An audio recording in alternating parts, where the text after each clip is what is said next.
There is greatness, there is excellence, and then there's perfection.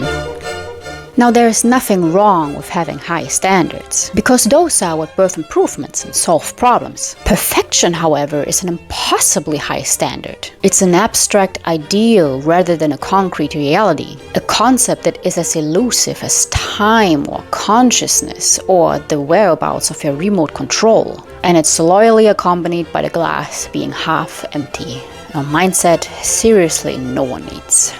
The oldest concrete mentioning of the term perfection comes from Aristotle, who tried to explain this idea in 3 different shades, as he called them. According to him, perfection is either that which is complete, or that which is so good that nothing of the kind could be better, or that which has attained its purpose. Put like that, perfection sure is a siren's call. It lures you with the promise of completeness and flawlessness and leaves you with nothing but despair, because perfection is unattainable. But why is that so?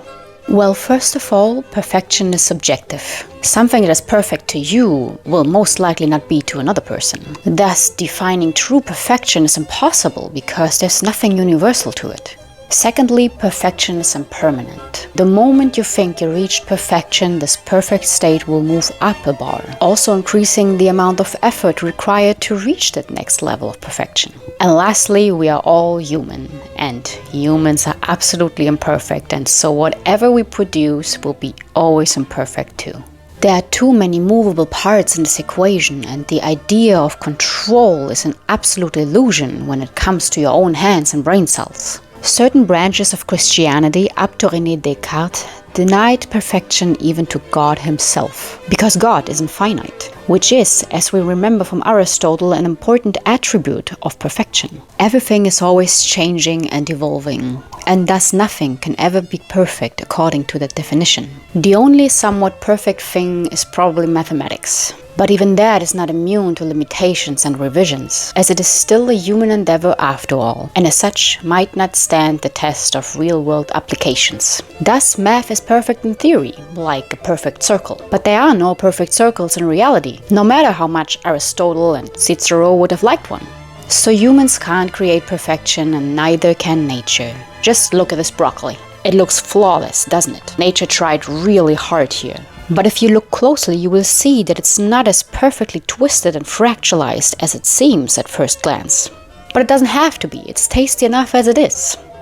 Getting to that conclusion, however, might require an extensive amount of time and tears. A painful process that is also known as perfectionism. As many other isms, perfectionism is a curse in disguise. It looks like you are sailing towards excellence, when in fact you are shipwrecking on the cliff of obsession, with burnout waving at you from the horizon. It's important here to define perfectionism properly, as most people actually just mean that they have an unwavering desire for excellence, rather than clinical perfectionism, which is an incredibly harmful state of being.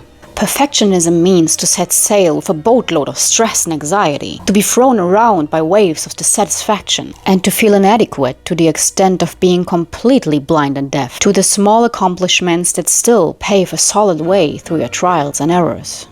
And oftentimes it needs just one mistake to see ourselves as complete failures, because perfection gives us absolutely no way of measuring anything good between success and defeat. And now here's the absolute worst aspect of perfectionism in my personal view. It keeps you from even starting.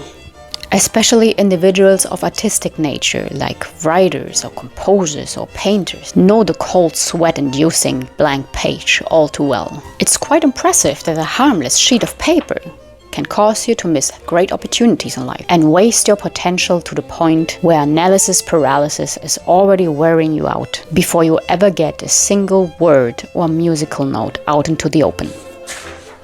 But sadly it does. The incapacity of starting is something that has hit me more than once in the past, and it always comes at a massive cost. It took me about 2 to 3 weeks of actual easel time to paint these pieces, but it took me over a year to prepare them. Let that sink in for a bit.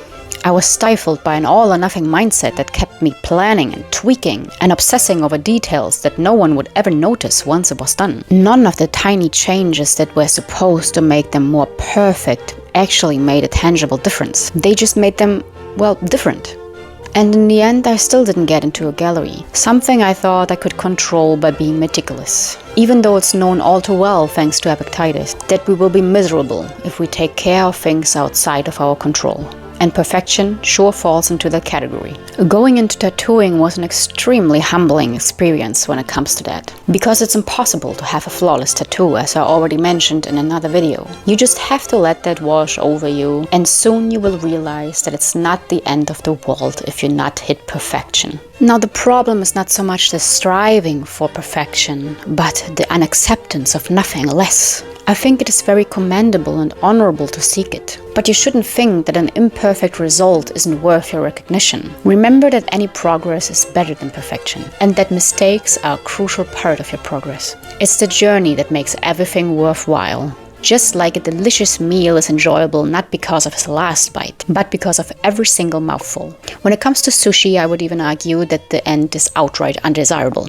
So the next time you want to do something perfectly, give yourself a slap on the wrist and remember your friend excellence. Because if you keep on looking for perfect solutions, you might end up finding no solution at all. And you are the only person who will ultimately suffer the consequences associated with the lack of attaining it. Gottfried Wilhelm Leibniz said of our world not to be perfect, but still being the best of all possible worlds. That's pure amiable optimism for you. His glass was always half full, as it should be.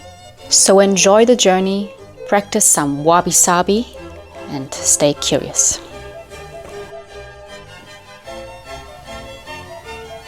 And to feel inadequate. And to feel inadequate to the and to feel inadequate to the inadequate.